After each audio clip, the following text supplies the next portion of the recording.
Hi everybody, my name is Olivier Mercier and this is work I did with direct Nowrouzezahrai as part of my PhD at the University of Montreal. So this work is about the simulation of incompressible fluids, but we focus specifically on smoke simulations. And it's a fairly mature field of computer graphics. It's been around for more than 20 years now.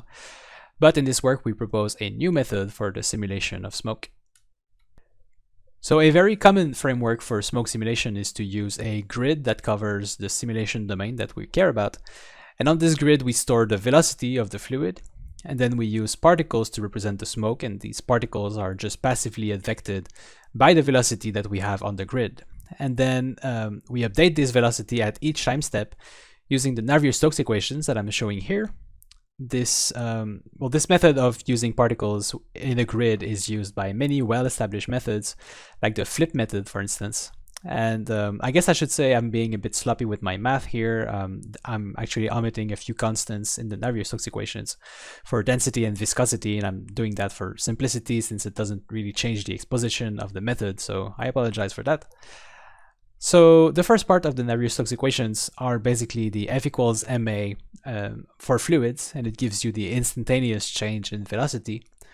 And then the second part here is the incompressibility constraint, and this constraint basically prevents the velocity from compressing the fluid, so the velocity cannot have any sinks or sources, and the fluid is only allowed to sort of swirl around like it does in real life. So this approach of using a velocity grid works quite well, and here's a simulation example. Here I'm simulating two vortices interacting with each other, and I'm visualizing the vorticity of the fluid just so we can track the vortices more easily. And as you can see, as the fluid evolves, there are a lot of complex interactions and finer structures develop over time. And so after a while, we end up with details at many scales throughout the domain. And so using a grid that is fine enough to resolve all of those small details everywhere at the same time in the domain can become very costly. So we want to use a representation that is more efficient. Now, one class of method that can achieve that is called the model reduction approach. The idea here is to use a set of basis functions and to restrict the velocity field to be a linear combination of these basis functions. So the complexity here is now only determined by the number of basis functions that we use. And the difficulty, of course, is now to choose the right set of basis functions that will generate the fluid simulation that we want. So one approach suggested by Treuil et al. Is to use snapshots of a full grid simulation as our basis. And this is nice because it makes sure that the velocity fields that we use in the basis sort of make sense for the simulation domain that we have. But it also means that we need to pre-compute a full-scale simulation to create the basis. So it sort of defeats the purpose a little bit. A second approach proposed by De Wit et al. Is to create the basis functions from the eigenvectors of the Laplace operator on the domain. And this can generate a set of basis functions analytically without any pre-simulation, which is nice. And it gives a basis that is like a Fourier basis, but for velocity fields. And the basis functions can be created at various frequency and various scales. And they have repeating patterns, just like a Fourier basis, really. Now, if the basis has nice properties, it can also make the math of the simulation a lot easier to handle. First of all, if the basis functions that we use are divergence-free, which is the case for the two bases that I just described, then we can get rid of the divergence-free constraint in the Navier-Stokes equations because it's now automatically baked into the basis functions themselves. And the pressure term can also be eliminated, and this is extremely useful since these are the two most expensive parts of the simulation in a traditional fluid solver. And then we can take the remaining equations, which are defined in terms of the full simulation space, and we project them onto the basis coefficients directly. So all the simulation behavior is now expressed in terms of operators that act on the basis coefficients only. So we almost don't need to care about the simulation space at all. We just work with the coefficients of the basis functions. So if I choose to work with, say, 3 basis functions, then the whole system of equations can be written as a system in R3. Of course, the more basis functions we use, and the more interesting the velocity field will be, so you definitely want to use more than 3 basis functions. Maybe a few hundreds can work, but usually we can get satisfying simulations with a relatively low number of basis functions, and that's the whole idea of the model reduction, really. In the projected equation, I highlighted one term in green that is a matrix that we need to invert, and that can be a costly operation. However, if our basis is orthogonal, then this term is just the identity matrix and we can remove it completely. So having a basis that is orthogonal is another very nice property to have. And we'll come back to that later. Now, in our work, we propose to have a new basis for smoke simulation, and our basis has one additional property, that is that its elements have a finite support. Now, if I go back to the previous slide, we see that these basis functions extend over the entire domain, whereas what we propose is to instead have basis elements that are contained in a small region. So our goal is to create a basis function that represents sort of a small vortex structure at a given scale, and then we want to copy this basis function in a regular grid pattern to cover the whole simulation domain. And we want to also be able to scale this vortex in x and y independently, so we can cover the domain at different scale and different anisotropy ratios. Having this finite support for each basis function has many advantages. First of all, it sort of gives meaning to the coefficients of the basis, since we know that changing the coefficient of one of the basis functions will only have an effect on a given region and a given scale of the simulation. So it gives us a lot of intuitive control over the simulation. It also allows us to be more intelligent in the way that we cover the simulation domain. So if we have a simulation domain with a weird shape, which is often the case in practice, then we can decide to cover it non-uniformly. We can use coarse basis functions in the bulk of the simulation domain, and only use finer basis functions in the more narrow parts of the domain and around the edges. This allows us to decide where we want to put our simulation details, and it reduces the total number of basis functions we need to use, so it reduces computation time in the end.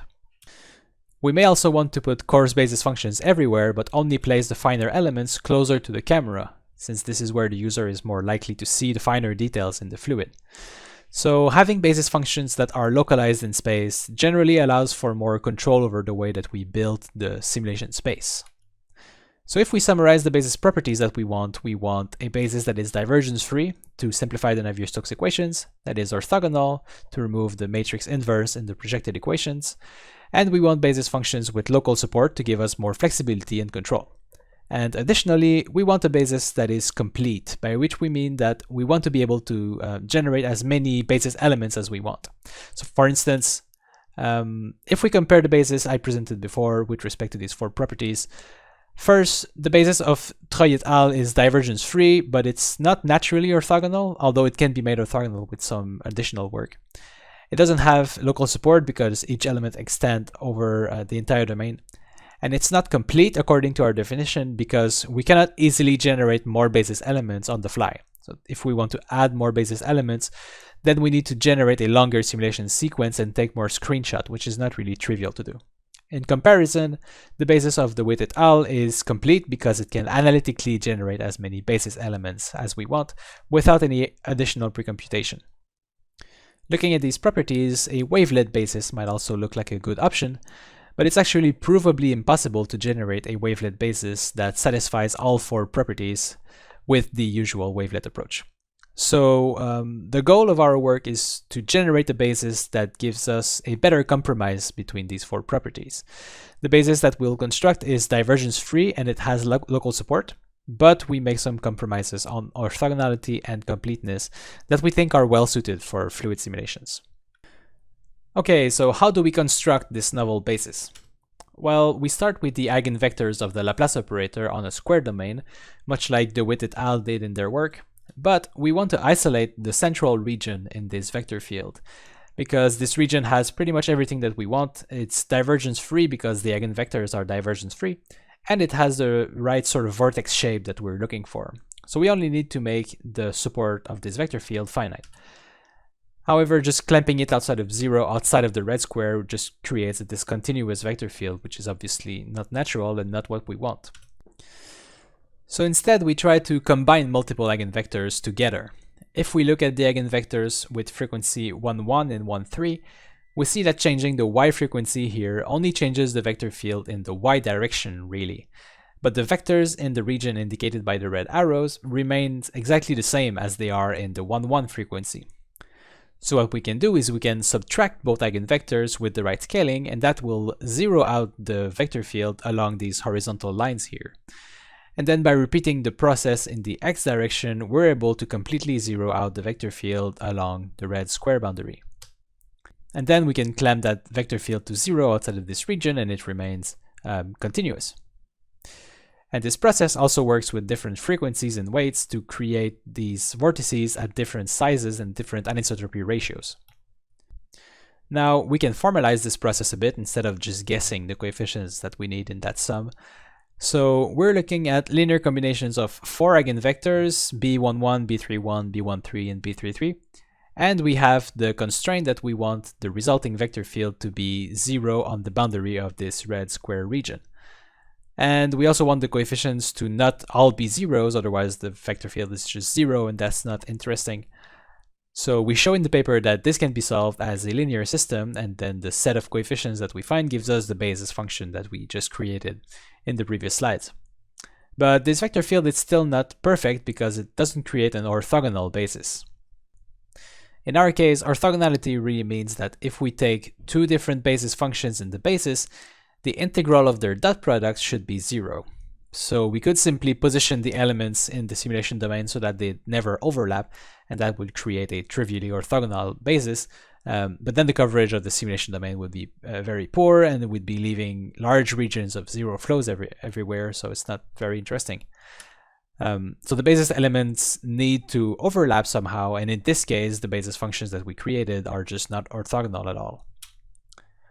However, orthogonality is really just one more constraint that we can add in the construction that we just used. So instead of looking at linear combinations of 4 eigenvectors, we can add more terms to the sum and go up to 9 terms, and then just add the constraint that each basis element needs to be orthogonal to each of its 8 neighbors. And it turns out that we can still solve this problem, and we find weights that now satisfy the orthogonality condition as well. And the new basis function that we create looks something like this. And once again, we can repeat the process at different anisotropy ratios and different scales. So we end up with a basis that has the orthogonality properties baked directly into the basis elements. And the orthogonality property is not perfect really here because we're only looking at orthogonality within a single frequency layer and not across different frequency layers. So large basis elements won't necessarily be orthogonal with smaller basis elements, for instance. But still, this partial orthogonality that we give to the basis, it gives us a way to parallelize some of the computations and to speed up the simulation. And the basis elements can also be scaled, so we really only need to compute these basis elements once for each anisotropy ratio.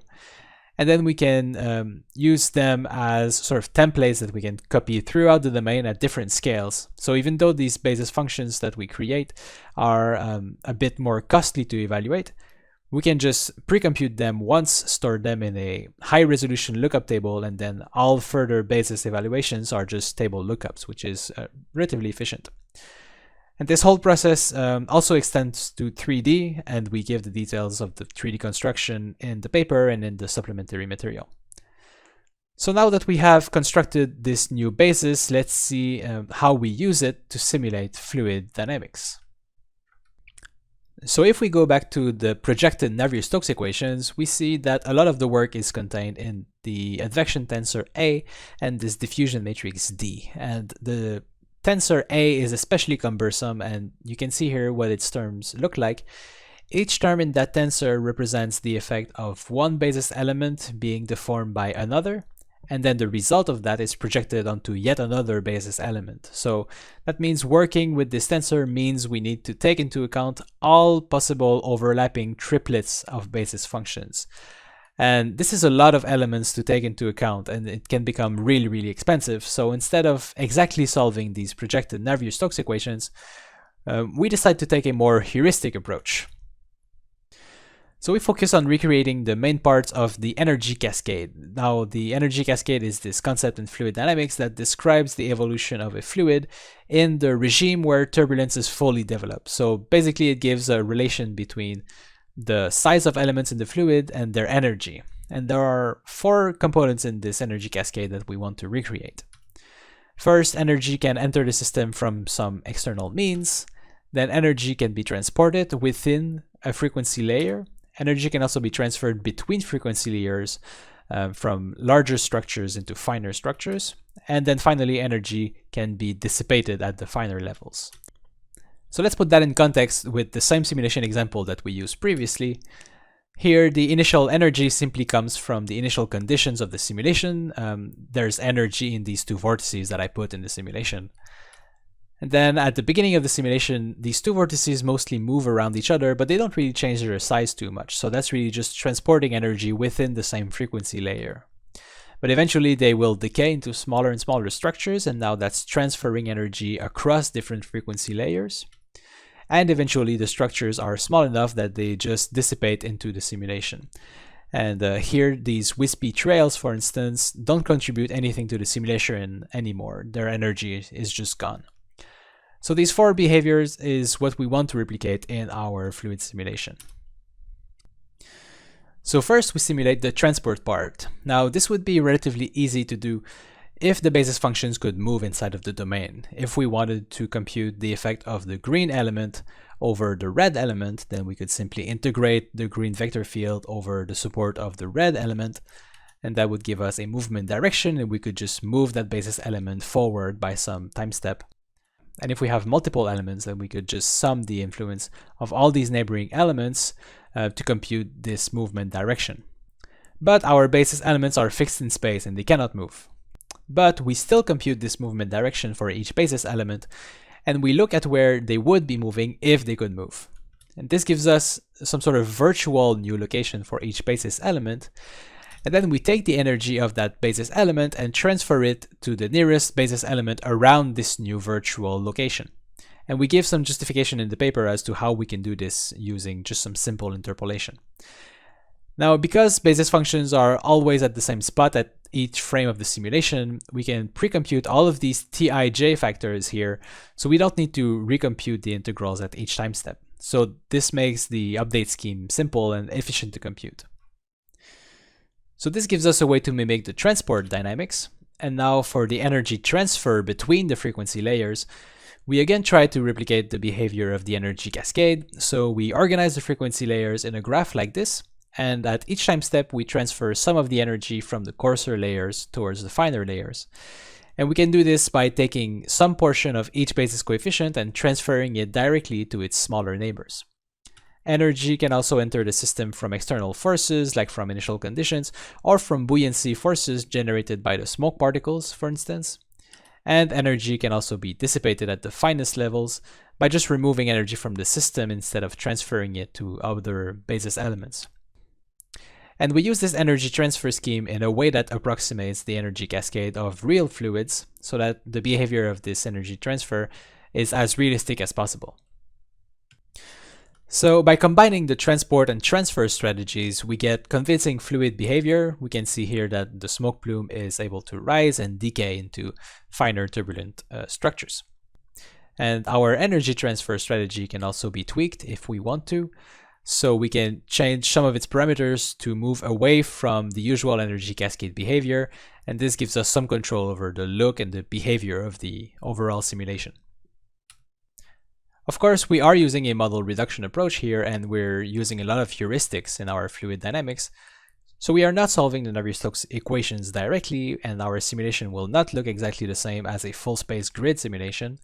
Here we compare a smoke plume computed with a grid method on the left and with our method on the right. And the behavior is different, but we are still able to recreate most of the visual features of the simulation. We're able, for instance, to generate these smaller vortices that appear on the side of the smoke plume. And this is all very important to recreate the overall look of the simulation. If we look again at the example I showed at the beginning of this presentation, we see that the smoke plume evolves with the behavior and the appearance that we expect. And we also show in the paper how we can interact with mesh obstacles so that the smoke is able to wrap around the bunny in this example. In this other example, we use the coverage strategy that we discussed earlier, where we place the basis elements non-uniformly inside of the bunny. So we place fine basis elements in the ears of the bunny so the smoke can properly reach and cover these narrower regions. But in the bulk of the bunny's body, we use mostly coarse basis elements because the geometry is simpler there, and we don't need to have as much smoke details. In this example, the adaptive coverage strategy reduces the number of total basis elements by 1 order of magnitude, so it saves a lot of computation time. We also show in the paper how we can interact with dynamic obstacles. So the idea is to project the motion of the obstacle boundary onto our basis. So we take the normal velocity field of the obstacle, and we also put additional basis elements in the simulation just to represent the object's motion. And then by projecting the normal velocity field onto these additional basis elements, we create a vector field that approximates the object's motion, but is also divergence free. So with this strategy, we can interact with any dynamic obstacle. And the code for this 2D simulation is available online if you want to play with it. This, of course, also works in 3D. So in this case, we can move the hand through the smoke cloud, and the smoke is nicely pushed around and can also move through the space between the fingers. That's it for my presentation. If you have any questions or you want to check the source code, you can visit my website or feel free to send me an email. Thank you.